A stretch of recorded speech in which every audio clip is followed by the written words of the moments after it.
Добар ден, почитувани, стартува најновата Телма амбуланта. За повеќето жени, појавата на грудка во дојката бил првиот знак за карцином на дојката. Но грудката во дојката не е единствениот симптом кој што може да укажува на оваа болест. Има и други промени кои што можат да бидат знак дека се работи за ова малигно заболување. На која возраст треба да започне жената со само прегледи и на што треба да внимава? Вела дека мамографијата е златен стандард за диагностика и превенција на рак на дојката. Што всушност се гледа на овие снимки? Како изгледа прегледот за откривање на рак на дојка? Ќе ни објасни денешната гостинка доктор Маја Стојчевска-Чапова, специјалист по радиодиагностика во Аџибадем Систина. Разговорот ќе го проследите по рекламниот блок. Се гледаме набрзо во студиото.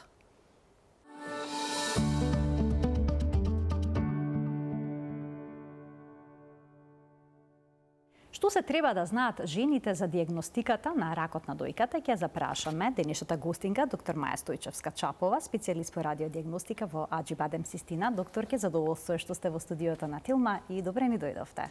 Добре ве најдов, задоволството е целосно мое. Благодарам на поканата. За повеќето жени, грудката во дојката била првиот знак дека треба да се јават на лекар и понекогаш се поставува диагноза рак на дојка. Какво е вашето искуство? Што тоа говори? Дали жените најчесто напипуваат некаква промена па се јавуваат на лекар или пак превентивните прегледи ги откриваат промените на дојката? За жал, се уште грудката е најчестиот симптом кој што ги тера жените да се појават на преглед за дојки. Целта на превентивните прегледи е да го избегнеме токму тоа. Раното откривање на карциномот на дојка значи пациентот да дојде без никакви симптоми на редовни прегледи и при тоа во некои ситуации кај некои пациенти можеме да воочиме мали промени кои што се мали карциноми и тие апсолутно не даваат никакви симптоми. Тоа е успехот и тоа е раното откривање на карцином на дојка, кога пациентката не чувствува никакви симптоми, а вие ќе го видите. Уште поголем успех во раното откривање и во сета оваа кампања што ја водиме со години, ние, нашите колеги, е и предвидувањето на појавата на карцином. Значи не е целта само да го откриеме карциномот кога е мал, туку она што можеме денеска да го направиме со апаратите со кои што располагаме и со знаењето кое што го имаме, е и да предвидиме појава на карцином во следните години, односно да најдеме предканцерски промени кои што секако многу полесно се решаваат во однос на веќе развиената малигна болест. Така, се постојано има препораки да се прават редовни прегледи на дојката со мамографија или пак со ехо, но тука е вклучен и само прегледот. Жените треба да си ги прегледуваат дојките колку често во текот на годината или пак во текот на месецот? Така. Идејата за само преглед има две страни. Едната страна е да си ги запознаеме градите своји и да воочиме доколку се појави некаква промена, па да реагираме на време. Втората идеја, што е уште поважна, според мене, е доколку правиме само преглед, ќе бидеме свесни дека треба да се појавиме и на редовен преглед. Само прегледот се прави од моментот кога не се развијат градите. Значи, кога веќе младата жена ќе има формирани гради, треба да биде посоветувана и да почне да практикува редовен само преглед.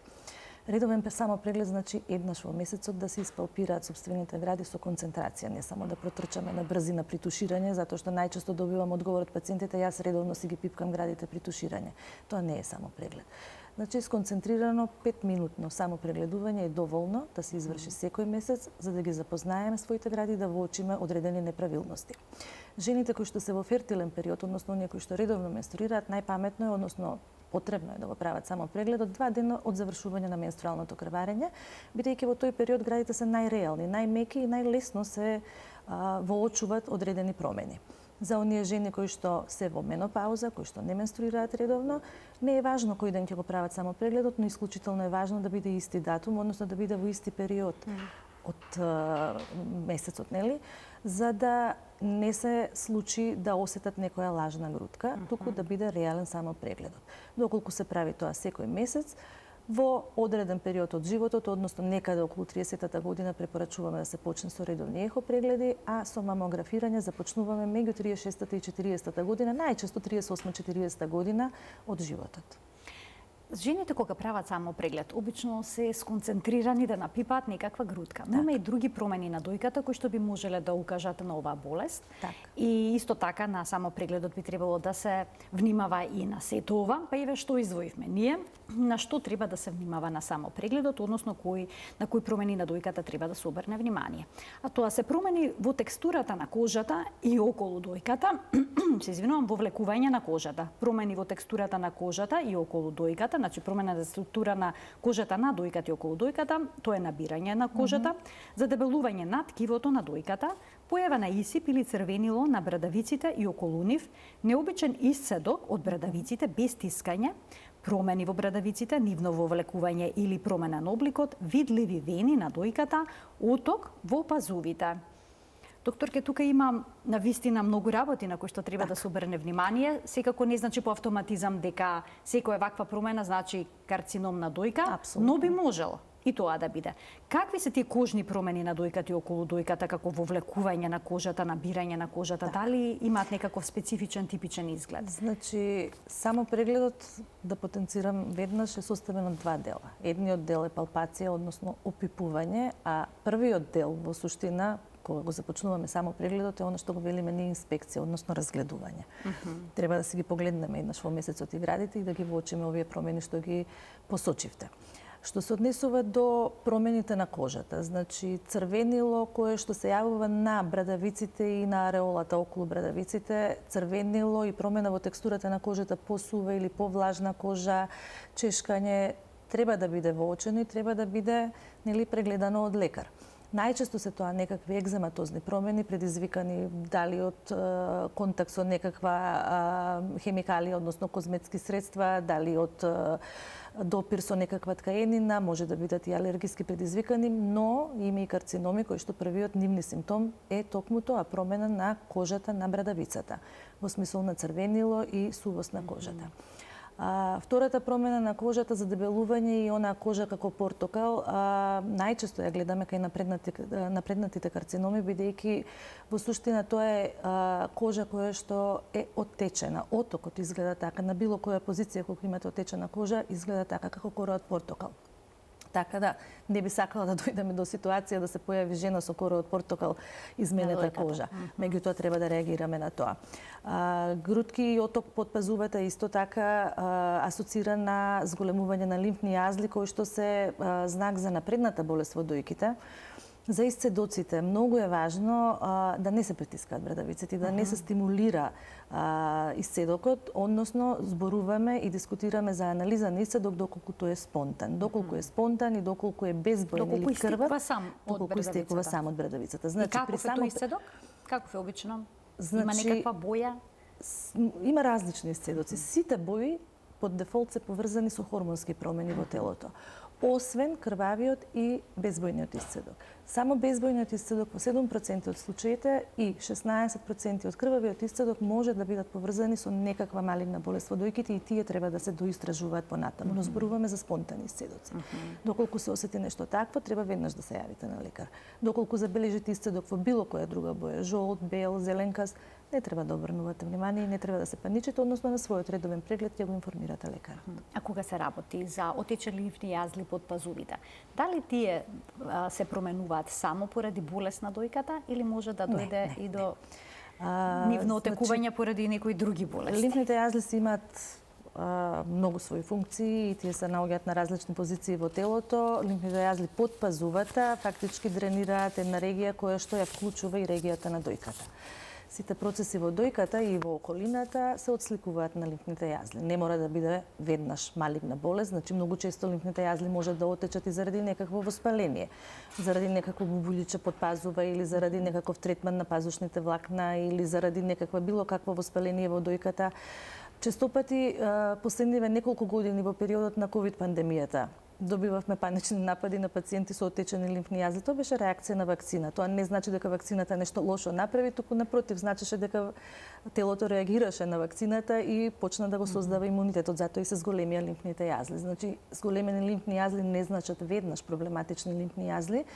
Кога ги анализираме ние лимфните јазли, она што ни е многу поважно кога ги употребуваме машините за анализа, како што е ултразвукот најчесто за лимфните јазли, најбитна ни е структурата на лимфните јазли, а не нивната големина. Така да не значи веднаш дека ако имаме грудка и зголемување под пазува имаме голем проблем, но значи дека треба да го анализираме. Да се јават На преглед. жените на преглед. Така.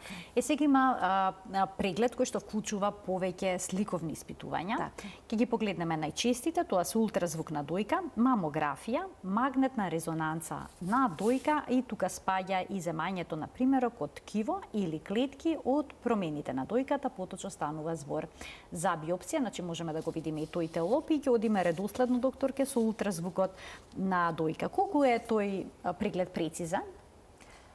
Тој преглед е одличен и може да биде максимално прецизен, меѓутоа е многу субјективен. Значи, единствената мана на ултразвукот како техника е субјективноста. Исклучиво зависи од перформаторот, од оној кој што го изведува прегледот, од неговото искуство. Апсолутно има значение и машината која што се користи, меѓутоа искуството е многу важно. Ултразвукот е идеална метода, затоа што не употребува ионизирачко зрачење и затоа што е комфорен за пациентот и затоа што со ултразвукот можете да пристапите до регии кои што, например, на другите машини можете и да ви бидат тешко достапни, како пазушната регија, регијата под клучната коска, регијата меѓу дојките, регијата во браздата под дојките. Тие регии, например, во мамографијата, при мамографирање, ако имаме пациенти со поголеми гради или пациенти со деформации на ребетниот столб, потешко може да влезат, односно може да бидат испуштени делови од тие регии во мамографската слика, па да пропуштиме дел од наодите. Значи, ултразвукот има многу предности, но мораме да бидеме свесни дека е исклучително субјективна метода. Она што го ултразвукот двои од другите методи и каде што тој брилира е прегледот на дојки кои што се погусти, односно кај помлади пациенти или пациенти кои што имаат густа структура на ткиво, тоа е идеална техника, идеална метода за преглед. Она што исто го двои ултразвукот многу лесно прави разлика, например, меѓу солидна промена во градата, па потоа ќе анализираме дали е тумор или е нешто друго, и меѓу цистична промена. Например, на мамографија, солидна округла промена и цистична промена изгледаат исто. Не можете да направите дистанца, со ултразвукот тоа е многу едноставно. Не, донесете. Секоја техника си има свој принципи на создавање на слика и секоја техника има своји предности и своји мани кои што мораме да ги препознаеме, а воедно и искористиме за да дојдеме до правилна дијагноза. Важно ли е во кој дел од менструалниот циклус се прави ехо прегледот? Бидејќи кога некоја жена ќе напипа некаква промена, сака веднаш да појде на ехо и веднаш да се даде одговор за што се работи. Дали е тоа можно во било кој период од менструалниот циклус? Единствената пречка, што и не треба да биде пречка и не е пречка, е во период пред циклус, доколку имаме пациент со изразени ПМС симптоми, имаме повеќе задршка на дојката, на течност во дојките, па може сликата да биде малку поразмачкана, што велиме ние, значи малку по не јасна. Меѓутоа, тоа не сме и не треба и не е пречка за колегите кои што го работат ова како специјалност, како субспецијалност, бидејќи ние во својот тренинг, во својата едукација мора да се справиме со разни ситуации. Значи не можеме да очекуваме пациент во идеален период. Мораме да се справиме и да ги познаваме состојбите како што се пред циклус, состојбите бременност, доење и разни промени тековни во животот периодични кои што се отсликуваат на дојките, за да можеме да направиме правилна дијагноза. Така да генерално доколку одите кај специјалист за дојки, не, тоа не е некаков проблем. Во однос на комфорот, да, покомфорно е да биде тоа после циклус.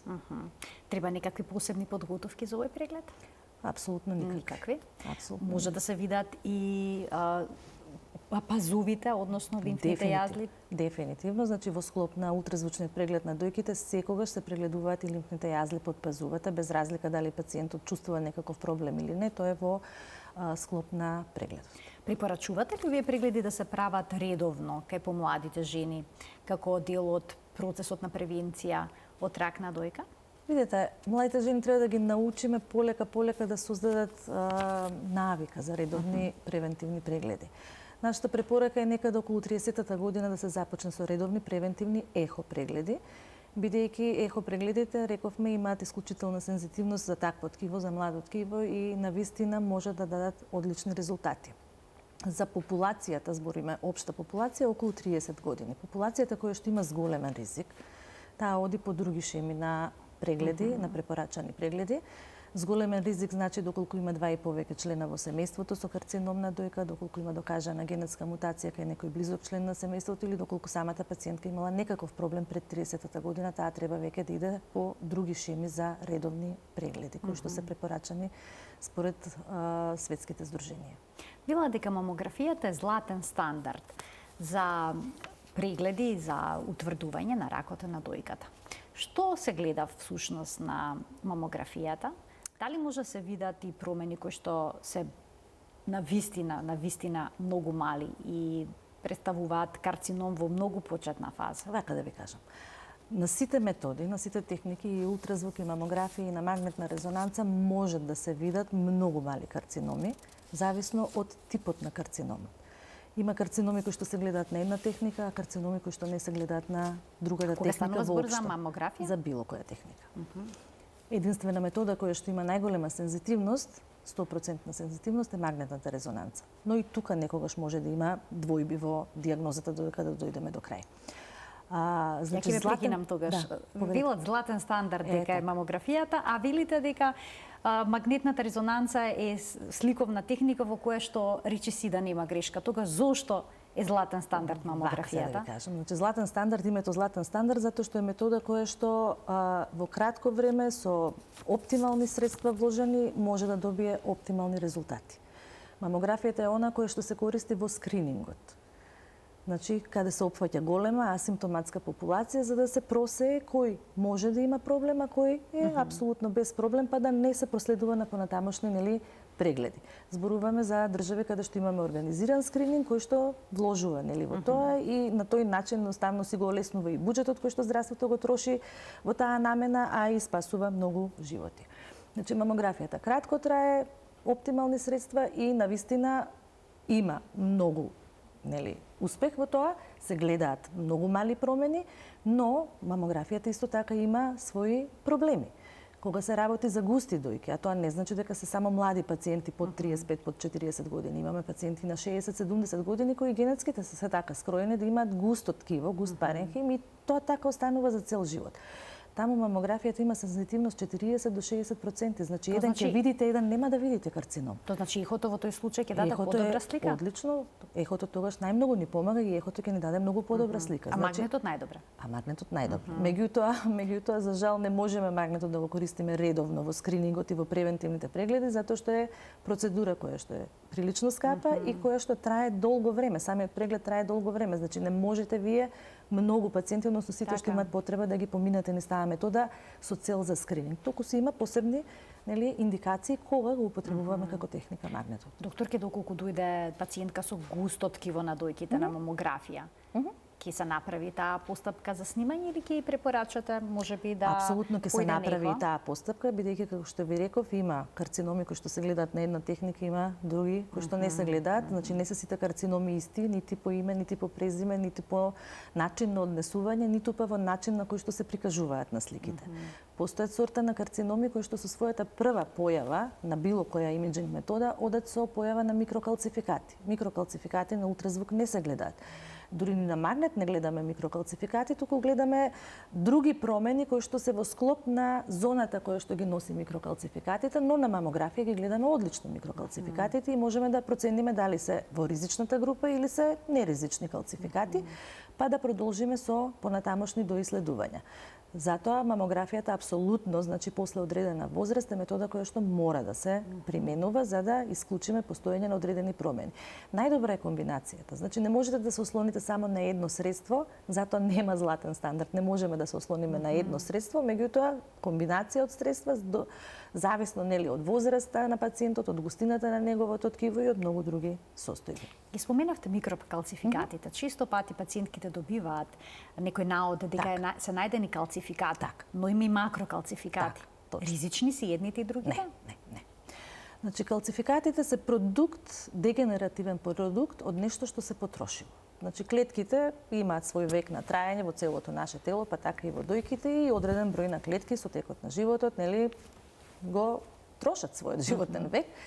Па едноставно она што останува од нив е депозит на калциумови соли кои што со тек на време се надградува па достигнува одредена димензија која што можеме да ја видиме на мамографија. крупните калцификати, значи постојат повеќе подебели калцификати према нивната димензија, према нивната форма, према нивното групирање. Тоа е она што ние мораме да го знаеме во текот и го учиме во текот на нашиот тренинг на субспецијализацијата. Крупните калцификати кои што се раштркани низ дојката, значи не се групираат, се крупни, имаат правилни форми, вообичаено се дегенеративни калцификати кои што се јавуваат заради еволуција, односно просто кажано заради старењето наше, што е сосема нормална појава. Крупни калцификати исто така може да се јават и после некаква травма. Дали е тоа некаков оперативен зафат или травма на дојката или после некоја долготрајна инфекција, исто така може да се јават калцификати. Значи жени што минале низ маститис при доање би можеле да имаат калцификати, дефинитивно имаат калцификати и тоа го познаваме на сликите. Проблемот се ситните калцификати. Колку се поситни, колку се поразлични во формата своја и во својот интензитет во бојата и ако заземаат поготово одредени групации, тогаш се посомнителни. И тие означуваат раѓање на карцином на таа позиција. Кога ќе видиме само микрокалцификати, без сенка, ние што велиме маса на мамографијата, многу веројатно е дека сме многу рано во дијагнозата и дека се работи за карцином кој што е во инситу, мултистадиум или можеби некоја блага инвазија, значи тоа е раното откривање. Во овој случај микрокалцификатите исто така се дегенеративни продукти од нешто што се потрошило, меѓутоа тоа се дегенеративни продукти од туморските клетки, бидејќи туморите кога растат, они имаат желба за раст, меѓутоа немаат инфраструктура за раст. Кога ќе решат да растат на една одредена позиција, телото си веќе има направено своја мрежа на крвни садови која што треба да ги, обслужува, да ги снабди тие структури што се тука планирани од почетокот. Меѓутоа кога ќе почне туморот да се раѓа, тој има потреба од повеќе храна, нели? Но храна нема. Така да тој се множи, клетките се мултиплицираат, меѓутоа не можат да преживеат и дел од нив изумираат. Со тоа изумирање остануваат калциумови соли и тие се депонираат. И тие се тие што ги гледаме на мамографија.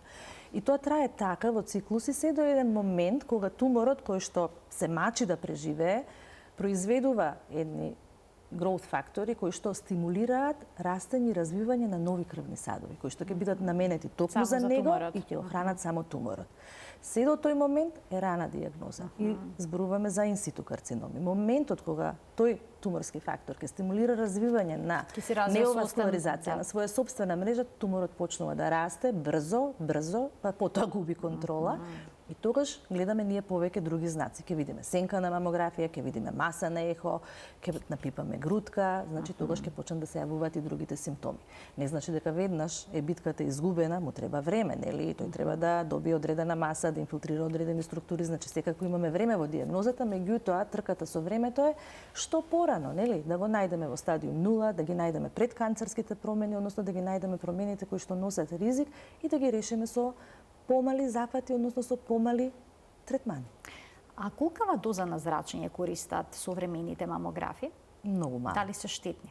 Тоа е главното прашање што го поставуваат жените. Значи, современите мамографии, веќе и по Македонијава, поголемиот процент се дигитални апарати, користат минимална доза на зрачење. Ако сакате да ви ја преведам со еден така популистички еквивалент, тоа е како да летаме 2,5-3 часа со авион.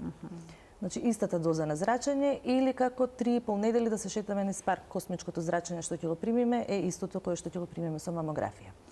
Од друга страна, самите апарати, значи мамографските апарати се нискодозажни апарати, значи зраците кои што они ги произведуваат се непенетрантни. За да пројде низ меко ткиво треба да е зрак кој што не е со голема јачина. Така да еквивалентот е, ви реков, 2,5 часа, 3 летање со авион. Оно што е исто така важно, генерално за зрачењето, е дека има влијание на нематурни, односно незрели клетки.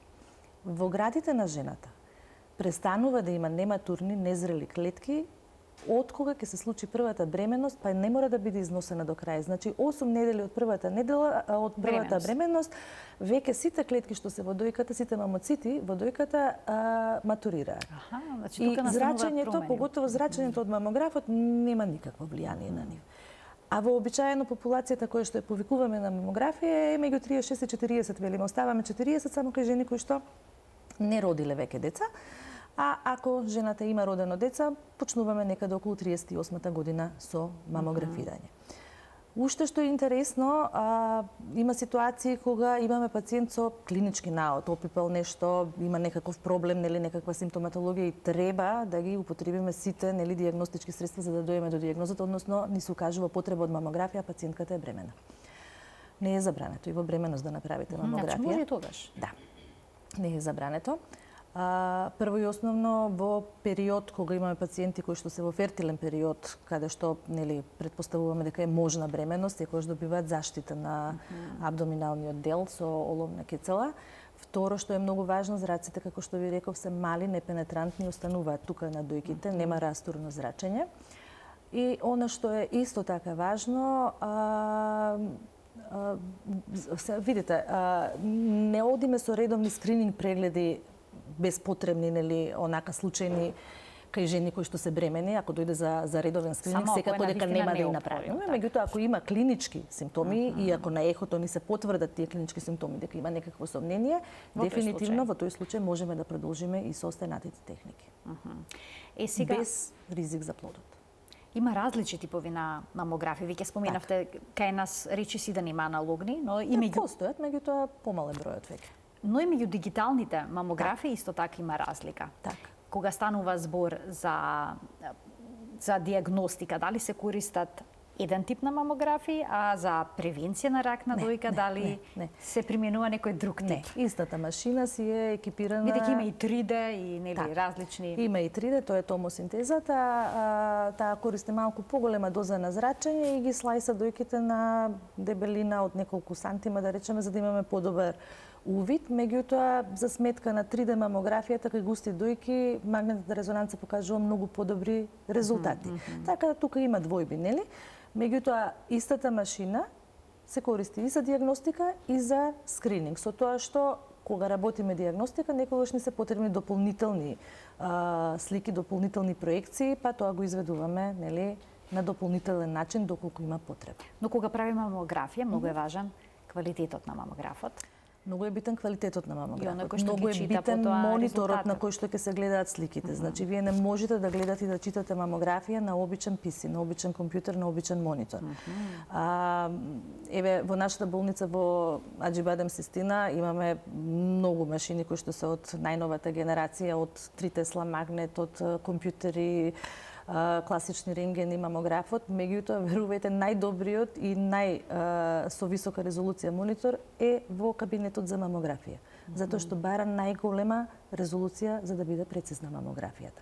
Така да доколку шетате со цеден из градот и сакате да ви го погледне некој на обичен PC, нема да се добие правилна дијагноза. Значи битна е, многу е битна. И машината мамографска, и мониторот на кој што се следи, алатките кои што ги имате на тој монитор за работа со сликите и да, на крај, меѓутоа не последно, и кој ги чита мамографиите, затоа што навистина треба многу знаење и многу искуство во таа работа. Кога зборуваме за прецизноста на резултатите што ќе се добијат, колку се чести лажно позитивните и лажно негативните наоди кај снимките направени со мамограф? Значи, во секоја техника има и лажно позитивни и лажно негативни. Кај мамографиите, зависно од густината на ткивото, така и се движат лажно позитивните и лажно негативните. Веќе толку разјаснивте на почетокот. Да, веќе ви реков, кога имаме густи гради, и ако користиме само техника на мамографија, шансата да добиеме лажно позитивен или лажно негативен наод е многу висока. Но што е во останатите случаи? Кога дојката не е премногу густа, дали таму има лажно позитивни и лажно негативни наоди? Дали се тие чести? И дали се почести, да речеме, лажно позитивните наоди при првиот преглед во споредба со оние кои што се повторуваат, втор, трет, кога имате можност да направите некаква компарација? Видете, значи секогаш може да се појави лажно позитивно. Бидејќи жените се плашат и од ова. Така. Или ги исчекуваат резултатот и знаат дека има шанса да добијат лажно позитивно. Случаи, нели, лажно позитивен и лажно негативен наод, во зависност од многу фактори, нели? Кога се работи за прв преглед, секако имаме многу помалку информации, меѓутоа кога имаме, нели, последователни превентивни прегледи, она што, еве, например, јас секогаш го правам и имам можност да го правам, бидејќи така ние екипирани кабинетот и такви услови имаме за работа, имаме пак систем во кој што ни се архивирани сликите на пациентите од почетокот, од отварањето на болницата, секогаш правиме споредба и со претходните мамографии. Компарации правите. Компарации, да. Затоа што не секогаш морфологијата, односно сликата, ќе ви даде насока дали нешто се случува и дали има некаков проблем. Некогаш е толку ситна промената, меѓутоа кога ќе споредите со претходната мамографија, еволуцијски сваќате дека нешто тука има некаква промена. Па има едно старо златно правило, се вели кај жена над 50 на години не треба да се случи ништо ново, значи не треба да има никаква нова сенка. Напротив, треба да реградираат сенките, да се смалуваат, да ги снемува. Така да многу помага и компарацијата на назад. Доколку пациентот си прави редовни прегледи и доколку на тие редовни прегледи се прават компарации на сликите и доколку уште подобро, нели, тоа го прави еден лекар постојано за пациентот, тогаш се помали шансите за лажно позитивни или лажно негативни наоди. Ќе ги поканиме гледачите да се вклучат во денешната Тилма амбуланта со нивни прашања, почитувани од овој момент емисијата е контактна, слободно можете да се јавите и да поставите прашања. Како изгледа мамографскиот преглед? Има ли вистина дека е непријатен? Па може би не е најубавото искуство на свет, нели? Меѓутоа е далеко од непријатен. Кратко трае, неколку секунди крај, денешните машини многу кратка екзекуција имаат на прегледот. Неопходна е компресија, односно притискање на градите, точно. И градите се притискаат од две причини. Првата причина е, ако е градата притисната, тогаш употребуваме помала доза на зрачење. Ако ја оставиме некомпримирана, треба да употребиме поголема доза на зрачење за да добиеме квалитетна слика. Втората причина е јасноста. Ако е градата притисната, тогаш немаме движења, немаме движечки артефакти и добиваме многу појасна слика. Така да тие 4 до 8 секунди на притисок при една експозиција за една мамографија, мислам дека вреди да се издржат. При тоа морам да напоменам дека новите машини имаат многу помала доза на компресија. Машината која што ние имаме, овие последниве 2 години ја заменивме машината, е машина која што по своите перформанси е со најмала компресија, буквално од сите машини што постојат, од сите вендори, од сите произведувачи на мамографии во целиот свет. Значи, навистина е онака баш лајт компресија, а се добива максимално квалитетна слика. Значи, не е тоа некој притисок кој што би требало да ги одврати пациентите од преглед. Кратко трае и навистина не е толку изразен притисок. Што се однесува до она влечење, спомињаат луѓе, многу ме влечеше техничарката кога ме сликаше. Да, мора да има извлекување, бидејќи за да кажеме дека имаме квалитетна мамографија која што ги опфатила сите структури и дека ќе видиме се што треба да видиме, градата треба да биде максимално извлечена. Така да и тоа се издржува. Не е толку страшно, значи не е толку без емоции, да речем, без не е нешто што внимание. Да. А дали големината на дојките игра некаква улога? Еве, жени кои што имаат многу мали дојки, како ќе им направите мамографија? Еднакво како што им правиме мамографија и на мажи. Значи правиме мамографија и кај мажи, така да не постои дојка со толку мали гради, а нели како машки гради, да речем. Така да не е проблем. Не е проблем. Дури и пациентите кои што се оперирани, значи кога имаме пациентки после мастектомија, на она што е останато после мастектомијата, се додека има можност нешто да се штипне, ние така велиме, значи да се извлече, да се стави во мамографот, се мамографира. Значи не постои толку мала града која што не може да влезе во машината за мамографија и да се мамографира. Бидете сигурни во тоа. На што треба да се внимава пред прегледот со мамографија? Она што исклучително на нас ни е важно, пред мамографија да не ставате никакви козметски средства, особено да не ставате дезодоранси или некои млека за тела кои што содржат талк. Затоа што талкот е калциумова сол, нели, и може да ни изглуми некоја зона на микрокалцификати, односно ете да се јави лажно позитивен наод и да дигнеме паника дека се работи за некаква најава на тумора, воопшто да не е тоа случај.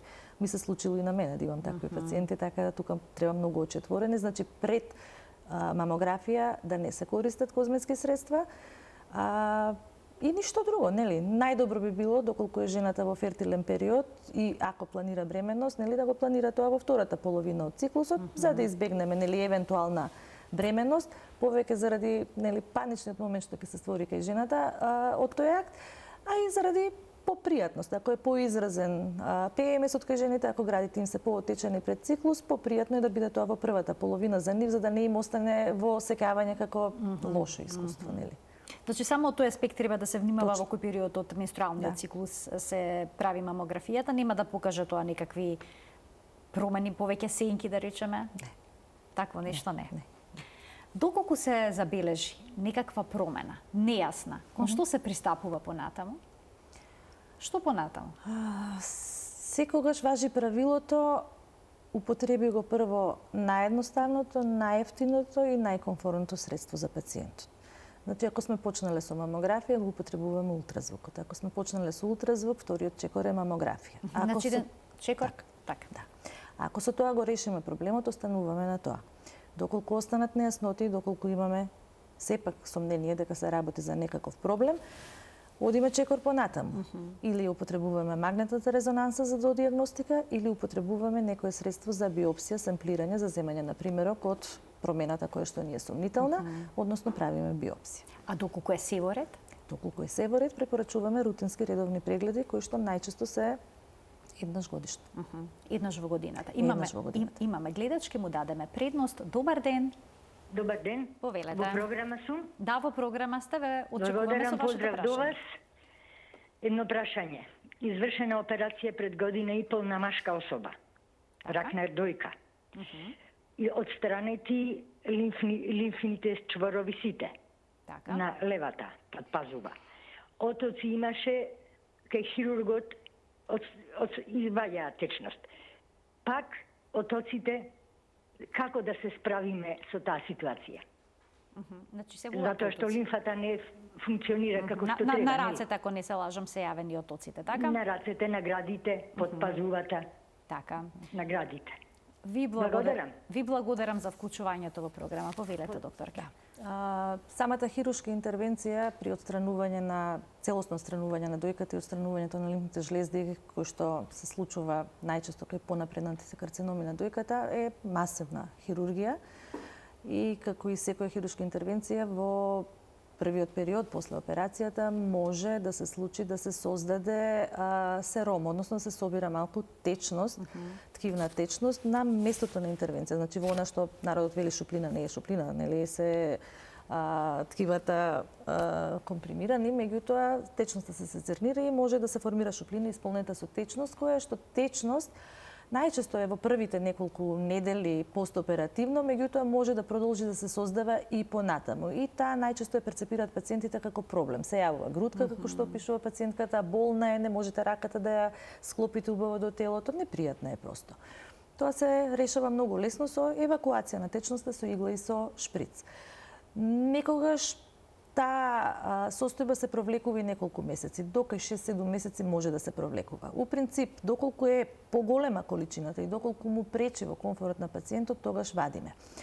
Доколку е мала количина на течност, која што не му прави дискомфорт на пациентот, оставаме организмот сам да го тоа изфилтрира, да го реши. Не се јавува кај сите пациенти сером, почесто се јавува кај повозрасни, попастозни, покрупни пациенти. Тоа е значи оној што е постоперативен оток, односно сером, течност собрана на местото на операцијата. Вториот проблем кој што може да се јави и се отсликува со оток на раката, нели? Се јавува подоцна во подоцнежниот период, после 6 месеци, година и понатака, заради лимфна стаза. Кога се извадени лимфните жлезди, дренажата на лимфа од екстремитетот од раката е поотежнат. И во принцип не треба да дозволиме да дојдеме до ситуација да тој оток се јави и да прогредира, да се зголемува. Оно што е многу важно е за сите пациенти на кои што им се отстранети лимфни жлезди под пазува е да се научат како да го тоа менаџираат, односно раката не смее никогаш да виси, нели, секогаш да биде подпрена. Ако може и да биде подигната. Редовни масажи кои што нели почнуваат од прстите, рачни масажи до горниот дел од пазубите. Носење на еластични ракавици, особено кога планирате некаква активност и особено кога е надвор пожешко, затоа што тогаш лимфната стаза е поизразена. Доколку тоа не помага, секако постојат и техники на лимфна дренажа кај колегите физијатри. Може да се направат и такви, може да бидат и рачни масажи или со употреба на некакви апарати. Но важно е да се научиме да го тоа менаџираме самите. Лимфниот дем на раката, значи отокот на раката заради извадените лимфни жлезди, во принцип и тој се јавува кај повозрастни и кај попастозни, покрупни пациенти, но мора и да се движи. Значи пациентот не сме нагли тегнења, влечења да прави, не сме да носи голем терет во рацете, но не сме ни да не ги користи рацете, да бидат имобилизирани, нели? Треба да има одредени движења кои што ќе ја стават во акција она мускулатурата, да помогне во лимфната дренажа, точно така. Ми знам дека има многу гледачи, јас се надевам дека ќе успееме да дадеме одговор на повеќето прашања кои што очекувате да ги постават во денешната Телма амбуланта. Добар ден за следниот од нив. Ало, добар ден. Добар ден, повелете. Едно прашање до докторката. Јас сум на 71 година Така? возраст, меѓутоа 86 година имав еден чор на градите, вовлечена братевица и испитување, биопсија ми е правено. Бенигно е тоа. Веќе за овие години 3 пати ми е правено биопсија. Меѓутоа сега, моментално, пред недела-две, почувствував некое, не болка, него тегнене на градата под аксилата, како да ме тегли нешто. И исцедок како кафе од брадавицата. И треба ли да правам? Така, ви интересира што понатаму како, што да преземете, дали се потребни некакви снимања? Ви благодарам за вклучувањето во Од тоа програма. што го разбрав, пред 40 на години е првиот проблем јавен и правени се неколку биопсии, меѓутоа пациентката сега појавува нови симптоми. На секој нов симптом се реагира. Што се однесува до тегнењето, значи кон аксилата, тоа е нов симптом за пациентката и треба да се направи нов преглед. А во однос на исцедокот од истата страна, нели, кој што го опишува пациентката како темно кафеав многу тешко можеме да го различиме од крвав, бидејќи и постара крв може да биде темно кафеава, значи не мора да биде чиста крв. А веќе претходно кажав дека 17% од карциномите се поврзани со крвава секреција, така да дефинитивно пациентката да се јави за нов преглед. Уште еден гледач ке вклучиме. Добар ден. Ало, Повелете. добар ден. Добар ден. Имам едно прашање до докторката. Јас сум маж на 81 година Така? и осеќам на градата, на левата града, кога се пипнеме на брадавицата, малку стиснам и ме боли малку, а на десната ништо. Иначе боја, едно, друго, нема ништо проблем, се е исто, се е нормално, само кога се набаваш на брадавичката кога ќе стиснам, Тогаш чувствувате болка. ме заболува нешто. Што Па може да биде сега тоа? ви интересира што може да биде, дали се потребни некакви прегледи. Ви благодарам за вклучувањето во програма. Што е со мажите кои што чувствуваат вакви промени? Така. И за мажите важи истото правило, секој нов симптом треба да биде прегледан, проследен и да се направи правилна дијагностика. Значи, доколку чувствува промена, како што ја опишува, да, треба да се јави на лекар, тоа е дефинитивно. Што се однесува до прашањето што би можело да биде, најчесто на оваа возраст се гинекомастиите, односно развивање на млечна жлезда во машка дојка. И таквите состојби, значи, се презентираат како грудка која што е болна при допир, апсолутно немаат некоја лоша еволуција, не представуваат никаков проблем, но мораме да ги дефинираме дека се такви. Причината може да биде генетика за гинекомастиите, може да биде употреба на одредени лекови. Мажи на 80 годишна возраст вообичаено имаат потреба од одредена група на лекови која што може да стимулира гинекомастија. Така да веројатно е тоа проблемот кај господинот што се јави, но не можеме вака да правиме дијагноза, секако треба да се јави на лекар. Својот лекар, да. Уште еден гледач ке слушнеме. Добар ден. Го очекуваме прашањето од следниот гледач. Добар ден за него, во денешната Телма амбуланта се исклучил. Добро, продолжуваме понатаму. Пред малку зборувавме за мамографијата, за прегледите со мамографија, што доколку има сумнителен наод, што доколку има се во ред, но ако забележите некаква промена. Дали видно се пристапува кон биопсија или пак најнапред ќе направите можеби магнетна резонанца да видите зашто точно се работи, дали е проширена болест или не. Кои се понатамошните чекори? Бидејќи споменавте суди чекор по чекор. Така. Значи, чекор по чекор и од најефтината, најкомфорната према останатите методи, нели? Кога ќе забележиме некоја промена која што е сомнителна, зависно од степенот на незината сомнителност, го одбираме следното средство. Некогаш се одлучуваме да одиме прво со биопсија. Ако е, например, промена која што повеќе личи на бенигна промена, повеќе личи на фиброаденом, тогаш одиме прво со биопсија, за да потврдиме и да ја утврдиме дијагнозата и тогаш најчесто немаме потреба од употребата на магнетната резонанца како дополнителна метода. Ако промената е повеќе сомнителна или ако имаме сомнение дека можеби ни се крие нешто плюс, ако имаме погусти гради, ако мислиме дека се јавува некоја сорта на тумор која што иде мултицентрично, односно со повеќе мали чворчиња во истата дојка, тогаш ја употребуваме и магнетната резонанца за додиагностика. Магнетната резонанца си има стрикно своји индикации кога се употребува. Најчесто ја употребуваме кај диагностицирани веќе карциноми за да ја видиме целосната екстензија на болеста, колкав е реално туморот, каде се протега, кои структури ги инфилтрира. Значи никогаш не е прв избор. Не е прв избор, не. Магнетната резонанца е прв избор за скрининг, зборуваме, единствено во една специфична група на пациенти, тоа се пациентите во високоризичната група, кои што имаат докажан висок ризик, односно 2 и плюс повеќе членови во фамилијата со карцином на дојка, млада возраст и имаат докажана генетска мутација. Кај нив секогаш идеме со магнет. Како се нарекуваат и брка гените. Да, меѓутоа не се само тие. Не се само тие, има и други гени кои што се одговорни. Точно. Имаме гледачи, ќе им дадеме повторно предност. Добар ден за следниот од нив. Ало. Повелете, во програма сте. Имам 43 години, пред 13 години ми е направена хистероктомија.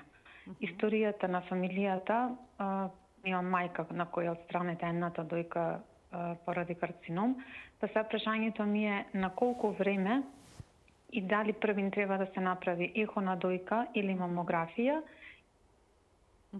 и на колку време, значи доколку се прави мамографија, на колку време би се препорачала мамографијата, доколку е се во ред, пошто првично матичната кажуваше дека првин треба да се оди на ехо па мамографија, па после некое правило дојде ново мамографија па ехо. Сакала да знам што е поправилно, значи од каде да се почне и на колку време. Ви благодарам за прашањето. Ова е едно убаво прашање, кое што често го поставуваат жените. Најубава е комбинацијата, значи спрема возраста на пациентката 43 години, таа за да биде прегледот целосен треба да се направи и мамографија и ехо и најдобро е да го направи тоа во еден акт. Прво мамографија или прво ехо, тоа се сега нели насоки кои што произлегува последниве години заради организација на термините во јавното здравство. Така да тука нема да навлегувам, нели? Најдобро е да се направи во едно комбинација на мамографија и на ехо. 43 години ги бара двете методи.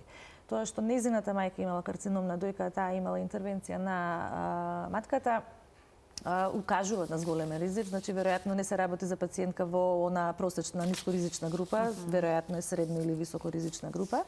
Во принцип, кога зборуваме за зголемен ризик, тоа не се однесува само на присуството на малигна болест на дојките кај нашите блиски сродници, тука ги вбројуваме и присуството на малигна болест кај оваријалните карциноми, например, ендометријалниот карцином, доколку се јавил во првата линија на сродство во фамилија, колоректалниот, односно карцином и панкреатичниот карцином. Значи, тие локации на појава на малигна болест, вообичаено гените, ако е генетски предиспониран, нели гените кои што ги стимулираат појавата на овие болести, се блиску подредени еден до друг на еден ист хромозом, па доколку се случи мутација, односно оштетување на тој хромозом и се зголеми нели ризикот, најчесто ги опфаќа сите гени. Така да ако имаме во фамилија кај 2 и повеќе, зборувам за 2 и повеќе членови, ако е спорадично еден член, тогаш не го броиме како зголемен ризик. Меѓутоа ако има кај 2 и повеќе членови, тогаш треба да бидеме внимателни на сите тие регии. Уште еден гледач ке вклучиме. Добар ден. Добар ден. Повелете.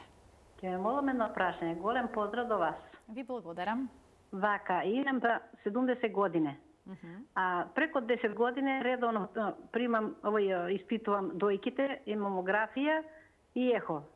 Сега у август беше во Чаир, ми рекоа имала сам некоја проширење и ми рекоа да идем на субспецијалист лекар да ме прегледав.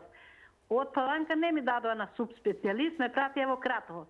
Во Кратово ништо не ми кажа, дали имам нешто или не, па ќе ве молам, а дојките се вовлечени во кожата во внатре на јатки, па ќе ве молам што треба да направам.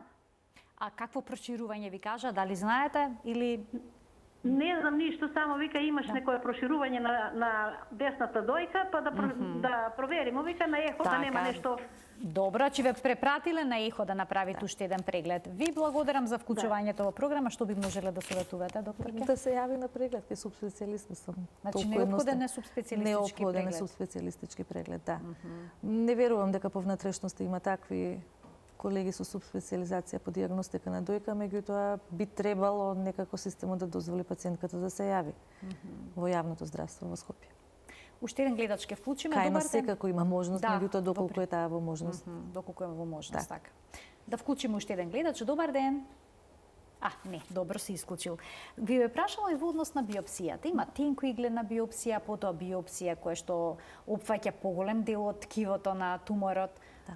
Се случуваат ли грешки кај тенкоигледната биопсија, каде што се земаат само клетки од туморот, па некогаш да покаже дека е бениген, а да се работи, да речеме, за Дефинитивно. малиген карцином?